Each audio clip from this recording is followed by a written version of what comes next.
This episode of the Sloopcast is brought to you by the Iron Bean Coffee Company. Who? The Iron Bean Coffee Company, who is a premium, small batch, roast to order, veteran owned coffee company located in Perrysburg, Ohio. They are a world class hand roasted micro batch coffee, fresh roasted after you're ordered. They are fair trade certified, USDA organic, and integrity is their core value to do the right thing even when no one is looking. They get their high quality coffee beans directly from countries such as Colombia, Brazil, Uganda, Honduras, Ethiopia, and much, much more. Be sure to hit up their website, ironbeancoffee.com, to find out more information about them and all the delicious coffee that Jared will talk about in the middle of the episode. Again, that is Iron Bean Coffee Company, America's local coffee roaster.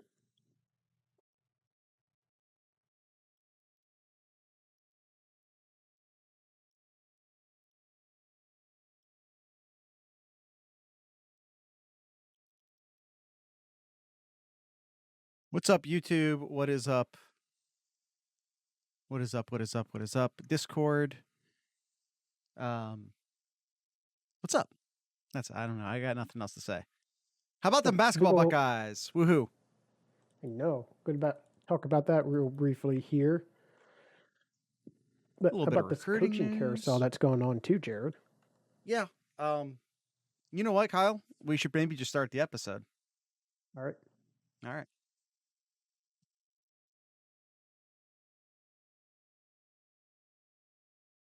We've got barbecue back here. You're all invited. Welcome to the Sloopcast. How are you doing today, Kyle? All right, over here. How are you doing today, Jared? I don't have any complaints. I'm doing good over here. It was nice. It was nice to take the edge off a bit. Get a big Buckeye upset. Oh, knock it off that? Duke. Number 1 Duke. How about that? They used to be number 1, if you know what I'm saying. Used to be. You know Buckeyes what I'm saying. 71 to 66. And I said in our Discord during the game that Ohio State needs to keep Duke under 75 points in order to win this game. Well, they kept them under 70. Just a great win for this Buckeyes. Definitely was not expecting it. Knew Duke had a fantastic team, and especially in that first half, just all the turnovers, all of the missed free throws. Like, oh, this is just going to come back to bite them in the butt. And you know what? They stuck through it. Duke went on a big cold streak to the end of the game there, and Buckeyes pulled out an upset. Yeah, but here's the thing. The other thing I was saying during the game, and by the way, this was our very first Buckeye basketball social screen. And if you don't know what the social screen is, you should join our Discord server, discord.thesloopcast.com. This is our very first basketball social screen. And I was saying during the game, one, no matter how good or bad Ohio State seemed to be doing, they were always down somewhere between like 7 and 12 points. Sometimes I'd be thinking, oh, they're doing terrible. Maybe down like, somewhere between 7 and 12 points. Oh, they're doing really great now, and they're down somewhere between 7 to 12 points. So, you just sort of hung around. But as far as like things coming back to bite someone in the bud later, I kept saying, man, Duke's getting a lot of fouls. Zed Key was forcing a lot of fouls. He fouled out one of their big guys, and after he left, the other big guy came in, and he already had 4 fouls. So even he never ends up fouling out, but, had to play Zed Key a little bit looser. And Kyle, dare I say it, I think we have our number 2 on the team now. Like, without a doubt, we know who the number 1 is on the team now. But Kyle, I feel like Ohio State finally has their big guy in Zed Key. And I feel like Ohio State finally has their big man presence with Zed Key, especially with Liddell playing. I feel like he sort of played the 5 for a while, and now he's playing more of a strong forward. So, which is I think where he probably should be. And I feel like this is much better. We're still in the afterglow of it, but I'm looking forward to this Buckeye season. I think as long as Zed Key and EJ Liddell can continue to play at a high level, they clean up some of the, freshman behavior by some of the freshmen and start getting more consistent, less turnovery contributions from them. I think Ohio State can maybe, we don't want to peak too early. But by the time we get to like February, March, I think this might be a pretty decent team. Get those freshmen some experience to aid Zed Key and EJ Liddell, and I think this is a good team. Yeah, there's a lot of Ohio State's been pretty fortunate in the transfer portal here. Got some key additions to this team here, but the key thing in this game here, the first half, the key is Zed Key. In the first half, Ohio State had 9 turnovers, and then for the game itself, they had 12. So they only had 3 turnovers that second half, and that definitely showed it. And Ohio State was 30% free throw and ended up 50%, which is still terrible in the free throw line, but they definitely cleaned it up in that second half, and it showed. It was just fantastic win. And I saw some stat out here, Jared. Of the past 11 net games, maybe it's only 11 times, Ohio State has faced the number 1 team in the country. Yeah. Ohio State has won 8 of those 11 games. Kyle, you want to see a crazy stat? Mm-hmm. You want to see an absolutely crazy stat? This is from hit it. This is from Andrew Lind. I only asked you twice because I was trying to pull up the tweet. I was killing time, Kyle. That's what a podcaster does. They keep the show moving. Andrew Lind, long-time guy on the Ohio State beat. The last time Ohio State lost to Michigan in football, the Buckeyes basketball team hosted Duke the following Tuesday. The Blue Devils came into Columbus the Blue Devils come into Columbus this Tuesday too. The last 2 times Ohio State lost to Michigan in football, the Buckeyes basketball team beat Duke the following Tuesday. So, what's the lesson to be learned here? Stop scheduling Duke. For the sake of the football team, yes. Stop scheduling Duke. And one last stat here, and then we'll move on, Jared. Only 4 teams have a winning record over Duke. Okay. And one of them is Ohio State. What is that record? Exactly 500. Okay. All right. I'll take it. Ohio State is exactly 500. Kentucky is exactly 500. And UNC and Arizona have a slight above 500 record against Duke. So only 4 teams of all college football. Ohio State's one of them. So we'll take that. All right, Kyle, one more piece of Buckeye news, then we're going to get into our SlooPicks. Ohio State today picked up their 2022 quarterback. The previous 2022 quarterback reclassified to 2021. You may have heard of him. His name's Quinn Ewers. So Ohio State, for the sake of depth, if nothing else, went and picked up their second, or I guess their first quarterback of the 2022 class. His name's Devin Brown. Late rising sort of guy. This sort of feels like when Ohio State went out and picked up, how am I going to blank on his name when we were literally talking about it? My goddamn ADHD. When we were literally just talking about it during the Matt Baldwin. Thank you, Stuart. We were literally just talking about it before the show started. Then my ADHD had to kick in. Couldn't think of his name. But yeah, Matthew Baldwin kind of feels like that recruitment where, they lost out on a guy late, although they didn't really lose out on Quinn Ewers, right? So then they went and they picked up this guy who sort of came from nowhere as a senior, and, he's going to add some quality depth to the team. And, we don't know what's going to happen with the transfers and everything else. And quite frankly, when you went and pick up a guy like Chris Olave, you kind of thought of him as like a depth kid from California too. And, you see how that turns out. So you just never know. But as far as like recruiting stars and recruiting rankings go, he's not quite matching up with the rest of the guys in the room. But like I said, those things don't always matter. I want to counter that, Jared. I want to counter that. Okay. This is a great piece here from Bill Landis. Another great Buckeye beat that you should definitely follow. Yeah, he writes for The Athletic. Yep. Devin Brown, of the top 15 highest rated quarterbacks in the 24/7 sports composite between 2020 and 2022, Devin Brown comes in at the 15th highest. And above them, CJ Stroud, Kyle McCord, and Quinn Ewers in there too. So Right. not shabby. It's No, not it's just- shabby at all.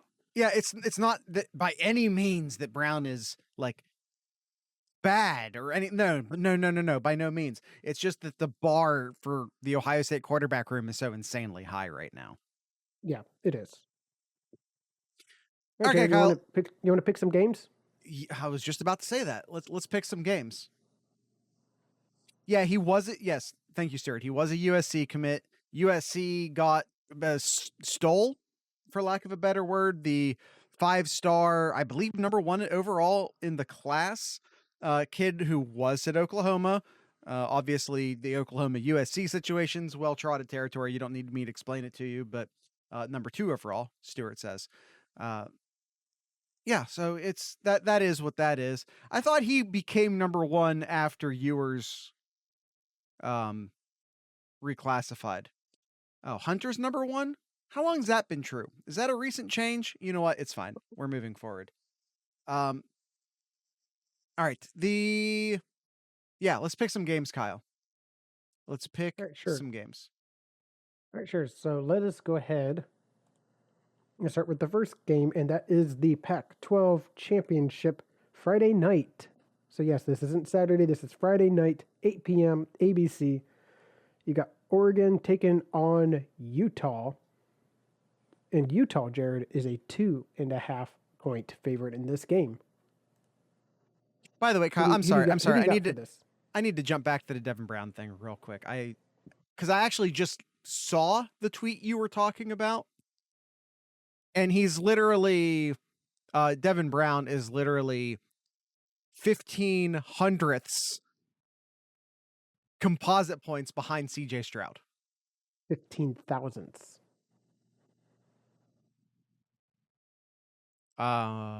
Yes. 15 thousandths. Yes, it is. All right. Sorry, Kyle. Pac-12, is that what we're doing first, right? Oregon, Utah. Utah is a 2.5 point. Go. Okay. This game's being played on Friday night. It should be noted. I have, Kyle, here Utah. I think Utah wins. 2.5 points isn't enough to scare me off of my ledge. That's not the correct thing. That's not the correct expression, but screw it. Not enough to scare me off of my ledge. So I'm going to go ahead and pick Utah. 2.5 points. Not intimidating enough for me. So I'm going with the pick 'em. I'm going with Utah. Yeah, I agree. I feel like Utah's on just the way that they've ended the season here. I like the trend that Utah is here. I think it's going to be a close one, but like Jared said, it's pretty much a pick 'em here. So I'll go with the original Utah Utes. Okay, next Kyle. up here, Jared. Oh, yep. Yes. No, you go ahead. You go ahead. All right. The next game here, Jared. We're moving on to Saturday noon ABC. It is the Big 12 Championship featuring Baylor and Oklahoma State. No Oklahoma this year, but the Cowboys are a 5.5 point favorite in this game. That's a really good line. 5.5 points here. I got to go with the better defense in this game here. I got to go with the better defense. I think Oklahoma State is. I think they're just a much better team than Baylor. I feel pretty good with my pick of picking Oklahoma State to cover that 5.5 in this game. I'm real on the fence on this one, because while I agree with everything you said there, the 5.5 feels like just slightly rich. Excuse me. It feels just very slightly rich. I would have been much happier at like 3.5. While I do think Oklahoma State wins this, I'm gonna I'm gonna pick Baylor with the 5.5 point buffer. Interesting. Okay. All right. Next up here is what conference is this? I don't even know. It is Utah State and San Diego State. It's the Remember Mountain what? West, Kyle. It's the It Mountain is West. the Mountain West. Thank you. Drawing a blank there. San Diego State is a 5.5 point favorite in this game here. I just like with the Big 12 championship game, I feel that San Diego State's a far superior team than Utah State. So I don't have much to say about this game. I'll pick San Diego State here. Yeah, I totally agree. I think this is maybe my favorite pick of the weekend. I think that the 5.5 points here is a steal. The fact that you can get this for under a touchdown to me is a steal. So I feel like, later on, I think we have a pair of games that are about 10.5 points. And I feel like this is where this one should have been. I feel like I would have taken San Diego State all the way up to like 8.5, 9.5 points. So yeah, if you're gonna let me have San Diego State for 5.5, I will go ahead and take that. By the way, Stewart's looking into Devin Brown down in our chats there. He said, "Dude seems legit." Yeah, he absolutely is. No, like I hope I'm not misunderstood there. He's very, very, very good. It's just sort of in the land of 5 stars, the 4-star is blind. I'm really mixing my metaphors tonight. And he also says he's our second player from Utah ever. Ever? Is that true? And the better question is, who's the first one? Because I thought of a few names when you said that, but my mind all immediately went to like Nevada Bishop Gorman players. I went to like Haskell Garrett, but that's Nevada. Okay. Sorry, Kyle. We're next up. Yep. All right. Let's go and do another one. And this is the Should we do the ad break first before we do Alabama, Georgia? We'll do this one and then the ad break here. Okay. So next is the Tommy Togiai. SAC. Tommy Togiai is the other guy from Utah. Gotcha. Right, next up is the SAC championship game with Georgia and Alabama. 4 p.m. CBS, and Georgia is pretty much a touchdown favorite, 6.5 point favorite in this game. Now, Jared, I'm going to let you pick first here, but okay. Alabama's definitely been struggling. They're winning games. They kind of remind me of like Oklahoma, especially earlier in the year, where they weren't looking impressive, but they're winning games here, and Georgia's just shutting teams out left and right here. So, do you think Georgia will cover here, or do you think Bama is going to keep this close and possibly even pull the upset here?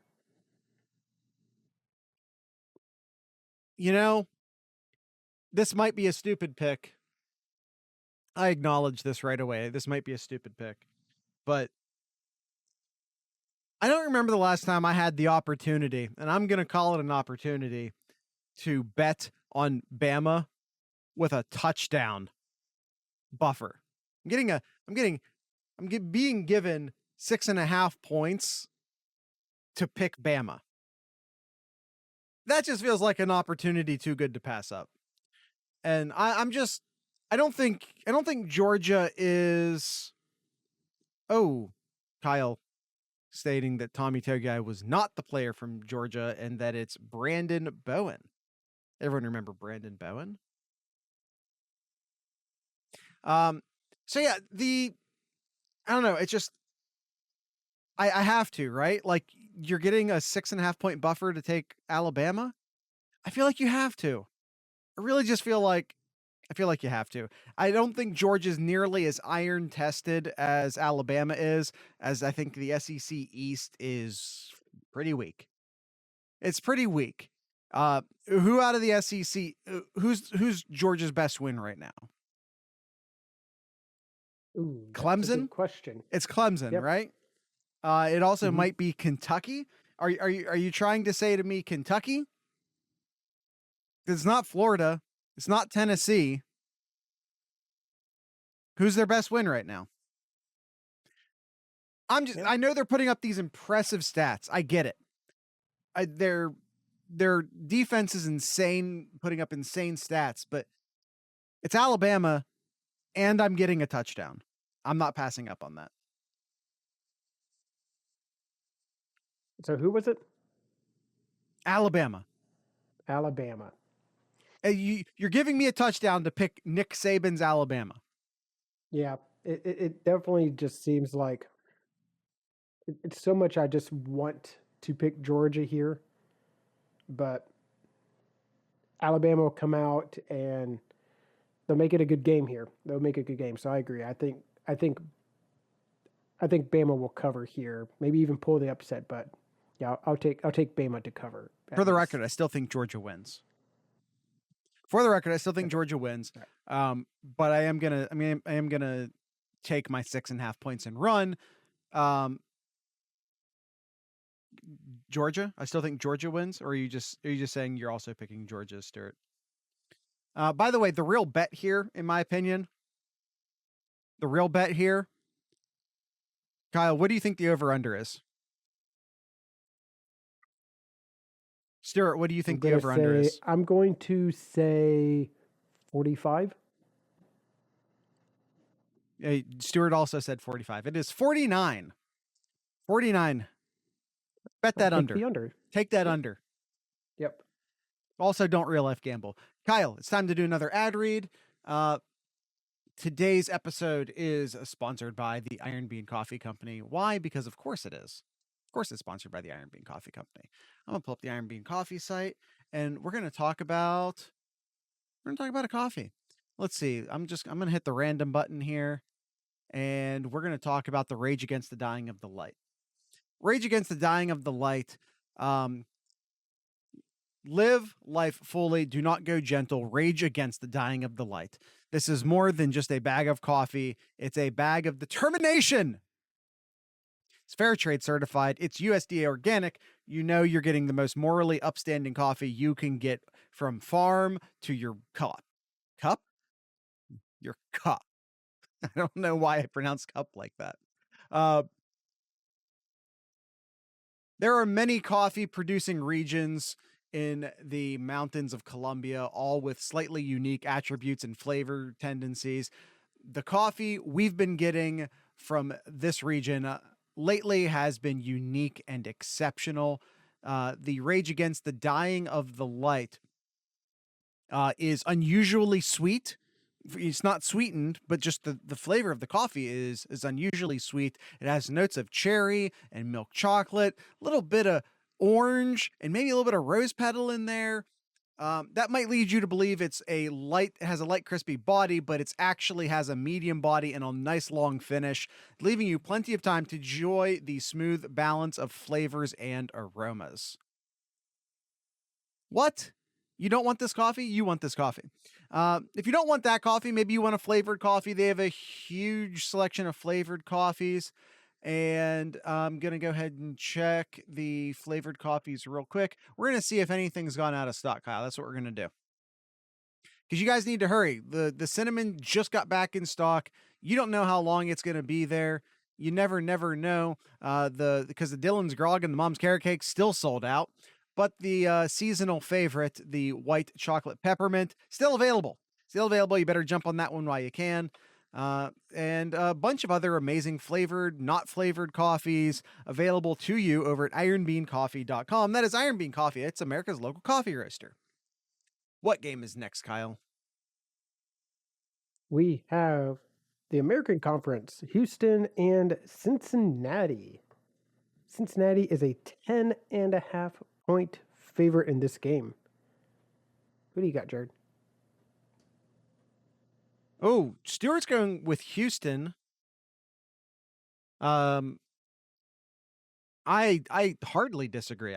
No, not at all. I don't think 10.5 points, excuse me, is enough to scare me off here. I look at this team, I look at Cincinnati, of their past 5 wins, all but one of them have been by more than 10.5 points. I don't think Utah State is some sort of exception. Like I don't feel like there's some sort of monster that's going to be the exception to that rule, that is going to somehow. I said Utah, or what the hell did I say? I'm still talking about Utah. I still have Utah State on the mind. Houston. I don't think Houston's some sort of magical exception to that rule. No, I don't think Fickle's distracted looking at Notre Dame. Um, I think Cincinnati's in great shape here. Again, looking at their recent wins, they're winning them easily. They're winning them with lots of points, with lots of buffer. 10 points, not enough to scare me off here. I'm 100% going with Cincinnati. I hard disagree, Jared. I think Houston will make this a closer game. I think Cincinnati wins comfortably, but I'll take Houston with the points here, though. Houston has very, very similar numbers and is beating teams very similar to Cincinnati. They have the one loss to a Texas Tech in the very first game of the season, and ever since Houston hasn't looked back either. They've been winning most of their games convincingly too. Their yardage for offense and letting up on defense is very, very similar to Cincinnati. So I think this is going to be a lot closer here. So give me the Cougars, Jared, to cover. Cougars versus Bearcats, which, by the way, might be the same animal. Just gonna toss that out there. All right. Next up, Jared. Nope, that's a bobcat. All right. Next up, Jared, we have mix up my bobcats and my bearcats. We have the ACC.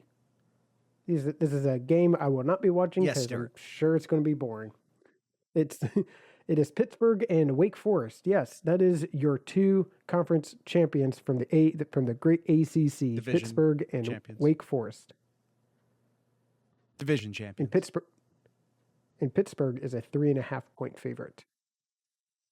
I'm going pick 'em here. I like Pittsburgh. I like Pittsburgh to win. I think you would have had to get north of like 6.5, 7.5 in order to scare me away from this pick. So I like Pitt. I like Pitt by a touchdown. I like Kenny Pickett.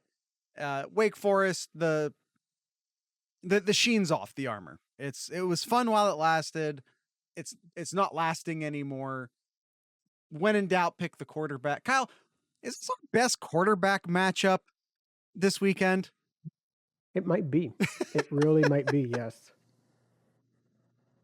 Stuart would like us to know that Togiai's from Idaho. Jared, okay, you picked Pitt in this game. I did. All season, I picked against Pitt. Uh-huh. Every single game, I've picked against Pitt. And do you have mathematical backup of that, or are you assuming? I'm 99% sure. Okay. But you know what, Jared? I'm actually going to change my mind here. I'm actually going to pick Pitt for the final time here.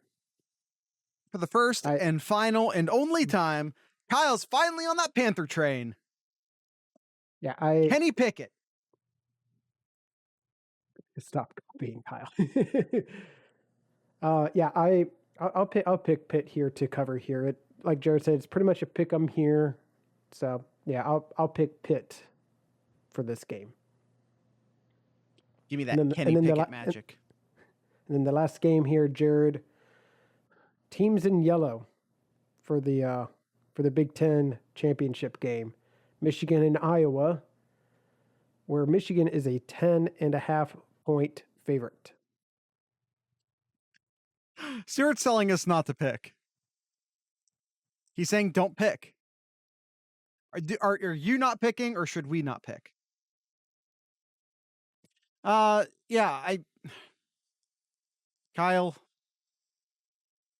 I feel like there's one team. So yeah, we have Michigan minus 10.5, right? And my heart is telling me one thing. My head is telling me the other thing. My head's telling me that Michigan wins this by more than 10.5 points. My heart is a child, a heartbroken child who hates everything that's north of the border and would hate me forever if I picked Michigan right now. Because it's so heartbroken and it's sad. And if I went and I picked Michigan right now, I don't know if I could ever forgive me. So even though my head's telling me to pick Michigan, I'm going Iowa just because fuck them. Because I don't give a damn, Kyle. I don't give a damn for the whole state of Michigan. Michigan is scoring 12 more points per game than Iowa. Both teams are averaging almost exactly the same for allowing points. Michigan is a far superior offense than Iowa.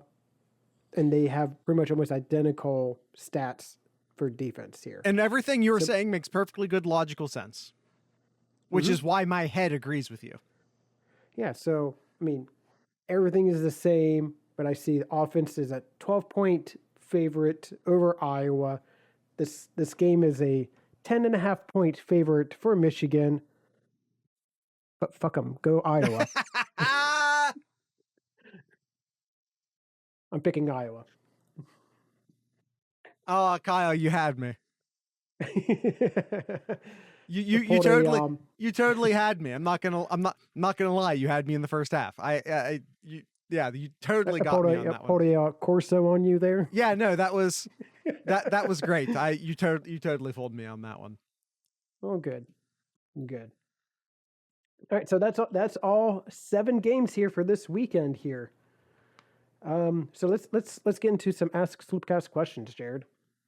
Yeah, let's do that. Let's get into some Ask Sloopcast questions. Lot of mix here. Just a lot By the of way, just one questions. Can I do one more note on the Michigan game? Because this is when you were setting me up here. When you were setting me up, I was ready with a retort. I was ready to come back at you with why you are wrong, and I still want to say it, even though you totally corsoed me. Michigan already won their Super Bowl. They already won it. I feel like there's a bit of an emotional letdown headed into the Big Ten championship game. And Iowa might not be able to capitalize to the point where they win, but might be able to capitalize to the point where they keep it real damn close. Okay, Kyle. Ask Sloopcast. That's what I was going to say to you when I was going to disagree with you before you didn't disagree with me. A lot of variety of questions here. So I'm going to start with, since we started with basketball, I'm going to start off with a basketball question here. Who's your Buckeye Zach? Asks the most important question here. Okay. Is Ohio State a basketball school? Stop it. Stop it. Listen, I'm going to tell you one thing. Both the announcer did it and then Holly Rowe later did it after the game to Chris Holtman, and I did not appreciate it. Where the announcer said it and then Holly Rowe asked the question where like, oh, well, the students, the campus, the school's hurting after the loss on Saturday. Does it make you feel that? Hey, stop asking the basketball coach football-centric questions. Let him be the basketball coach. And my point to that, Kyle, as far as basketball school, no one after an Ohio State football game is asking Ryan Day about the results of a basketball game. That's all I'm saying. All right. Next question here from Kabuto. He starts off by saying, I hate to ask it, but... Oh, no. Will Jimmy Harbs win a national championship before Ryan Day? No. Next question. Says, I may be a sympathizer for even asking. You're not a sympathizer for asking. We're talking a lot recently about like the 5 stages of acceptance, the 5 stages of mourning. You're in negotiation phase right now, and that's okay. It's okay. It's a process. You got to work through it. But no, Michigan is not. No. I would love nothing. I would love nothing, Kyle. Kyle, does it count as revenge? Does it count as revenge if Luke Fickell knocks off Michigan in the first round?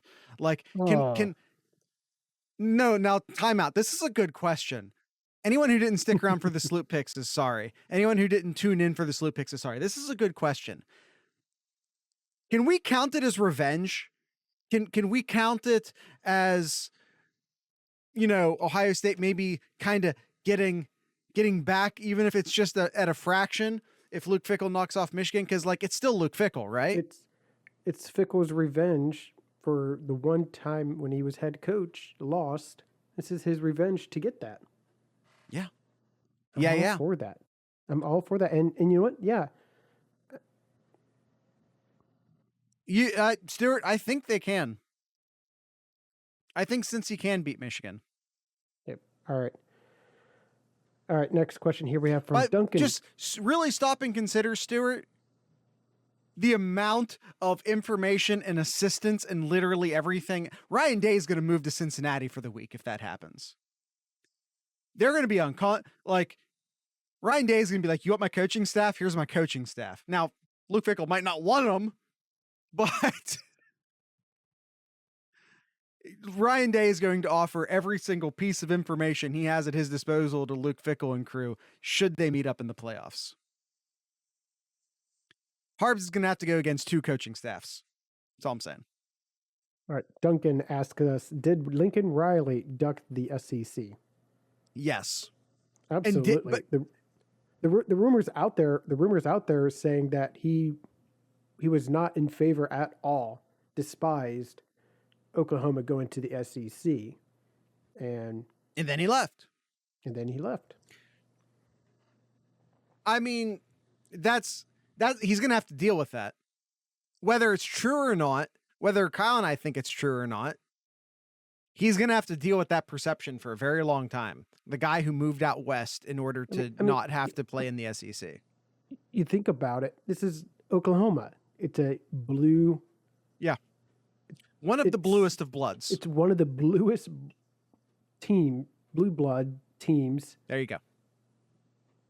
In college football. And he treated Oklahoma like a stepping stone to USC. Too. Like there's something more to it, and that's why I kind of believe these rumors that we're reading here about he did not like the SEC. The only other thing I can think of is that he doesn't like what's going on behind the scenes with the AD or something else. But this makes more sense to it. So this is why I believe this more so, because like it's just crazy just thinking that Oklahoma is a stepping stone. Speaking of a blue blood being treated like a stepping stone, got Brian Kelly leaving Notre Dame to go to LSU. Yes.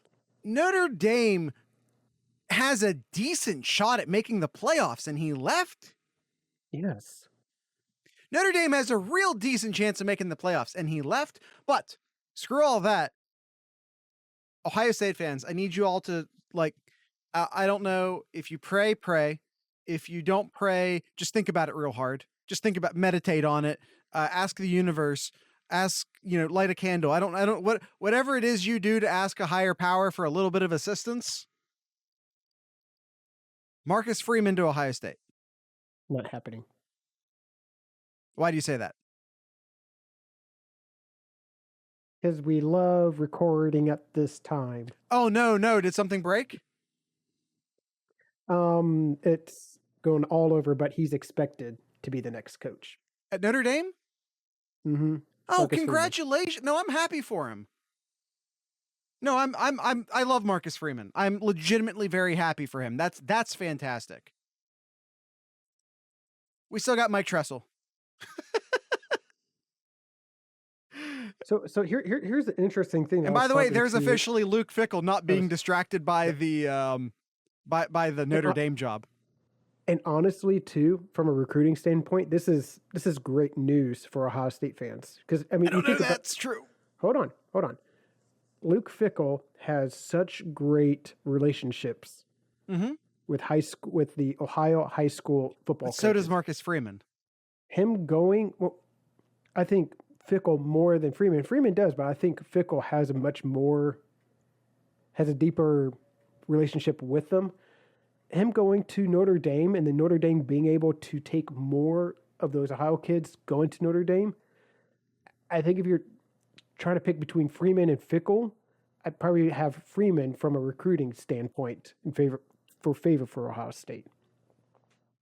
Yeah, but I think I think maybe the point you're dancing around, and had you talked about it a little bit longer, you may have got there yourself. This hurts Cincinnati bad. I think Notre Dame's going to start getting a lot of those second tier Ohio kids that Cincinnati's been living off of, taking from the Michigan States, the Indianas, the Michigans of the world. And by the way, not just the second tier Ohio kids. Marcus Freeman's already pulling first tier Ohio kids out of Ohio to go play for Notre Dame as the defensive coordinator. Now he's the head coach. This is bad news. This is bad news for Ohio State and Cincinnati and literally everyone else who recruits out of the Buckeye State. And Sparty. Sparty loves getting those kids too. And everyone else who recruits out of the Buckeye State, yes. Yeah. But things may change here in the next few years too, as Cincinnati joining the Big 12 here in a few years. Maybe we'll see a change. Cincinnati also joined the Big East. Let's not forget, this is not the first time Cincinnati joined a power conference. Yeah. All right. Stuart asking us a question. Will the coaching carousel help us determine which program are stepping stones, i.e. Oklahoma? Yikes. I mean, I feel bad for Oklahoma. That's it. To be treated like that.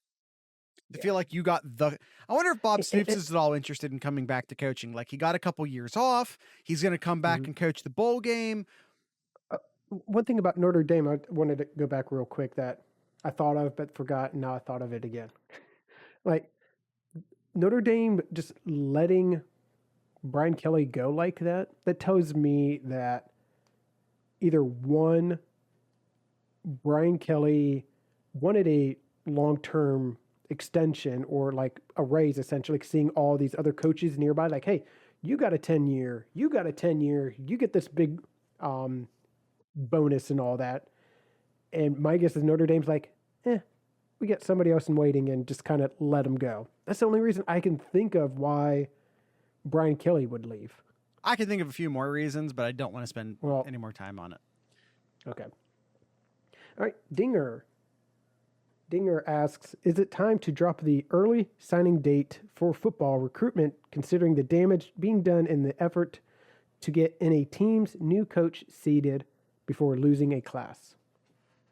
Well, you're asking either the exact right or exact wrong people for this opinion, because Kyle and I have never been in favor of the early signing period from the day it was instated. We were against it, and I've not seen anything ever to change my mind. Because not only do you have all of these kids who are now being forced to hurry up and move because they don't know where, their head coaches are moving, kids are decommitting. It's now becoming this huge mad dash in order to join a class, in order to get there in time, to do this and to do that, and to not get left out of the class, because now the early signing period was supposed to be an option, but it's turned into an obligation because, kids are worried about the classes filling up and being left out in the cold.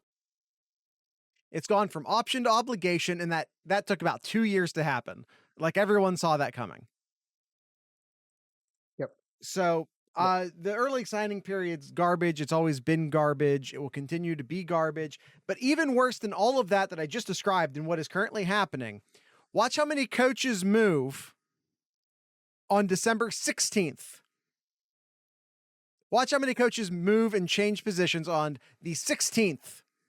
Yep. And now the kids don't have an option to move and to change and to go somewhere else. The coach who recruited them will be off the frickin' team, all out of the state maybe, before they even get there.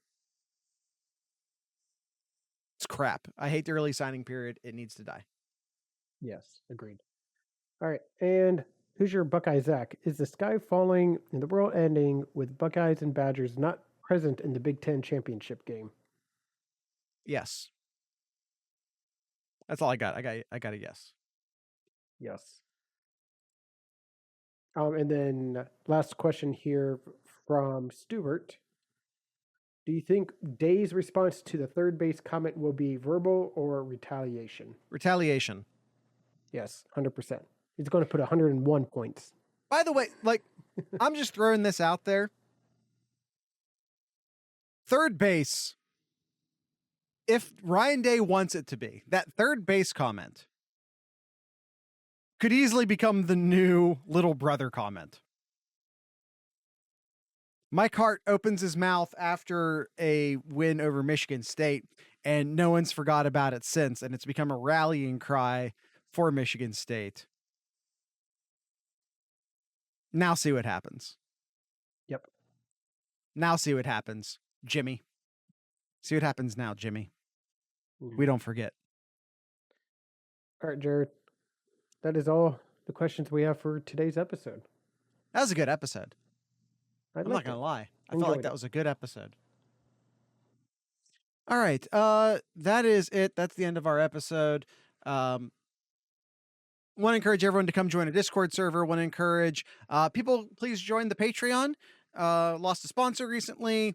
Could use a bit of, it's the end of the season. Sponsors drop off. No big deal. But we could use some additional assistance, and you could do so for just $3. $3 a month. That's kind of not a big deal. And if you don't want a monthly payment, you can do the entire year up front, save a few bucks. I think it comes out to like $32.50 or something like that. I forget. That might be before tax though. I forget. I haven't signed up to my own Patreon in a long time, guys. Okay. I don't remember, but point is that, we could use a little bit of help, a little bit of love over here. Also, if you're maybe looking to sponsor a podcast, if you're looking to buy some advertising space, also maybe let us know. Just hit us up, sloopcast@gmail.com. And Kyle, that's it. That's all I have to say. Do you have anything in Kyle's corner, or did we bleed this stone dry? I think you did, or we did, but just the next Buckeye basketball game this Sunday, 7:30, as they take on not our rival. All right, there you are. Kyle, tonight's ending music will be the band Courtney from Work. They are, since your Saturday evening just became free, your Saturday evening's free now. Go see Courtney from Work. They're playing at the Roomba Cafe, north of campus, the Roomba Cafe. I'm going to play a song for you now. They're excellent. They're very, very entertaining live. So I recommend you go check them out. Again, that is this Saturday night at the Roomba Cafe, Columbus, Ohio, just north of campus. And with all that being said, I'd like to encourage everyone to drink local beer, listen to local music, and of course, support your local podcasters. Kyle, once again, this is Courtney from Work.